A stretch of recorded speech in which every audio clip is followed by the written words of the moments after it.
Don't let the sight of others reaping the temporary rewards of this life draw you into the sin of envy. Top of the morning to you. When we read Psalm 73 with the eyes of love to get a firm understanding of who our God is, then we run into one of the oldest temptations we as God's people are faced with. It seems this psalmist has been overcome with envy as he chooses to focus on how those who practice evil in this world seem to suffer no repercussions for their actions. In fact, they enjoy all the riches this world has to offer. In the meantime, the psalmist declares how frustrated he is in verse 13.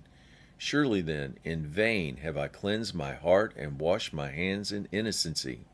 Verse 14, for all the day long I've been smitten, plagued, and chastened every morning. These are the feelings he kept to himself because he knew it would dishearten any believers that heard it as well. The psalmist struggled with the envy until verse 17. I went into the sanctuary of God. Then I understood their end. In other words, the destiny of those who practice evil. Evidently, the Lord showed him how he set the wicked up for sudden and epic failure to the point that they became a desolation in a moment, utterly consumed with terrors, verse 19. Of course, the reason God deals so harshly with the wicked is that he hates sin. Ephesians 5:6. Let no one deceive you with empty words, but because of these things, the whole list of sins, the wrath of God comes upon the sons of disobedience. The psalmist then goes on in verse 21 to confess he was convicted of his sin and how it made him just as guilty as those practicing evil. The solution was to draw near to God, having unbroken fellowship where God guides him with his counsel, verse 24.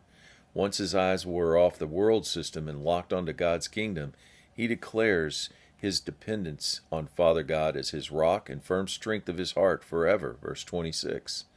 The word of encouragement today, when you see those who are ungodly being successful in this world system and it gets to you, draw near to God and he will draw near to you. And know that from the Lord you will receive the reward of your inheritance, for you serve the Lord Christ. Colossians 3:24. Have a great day.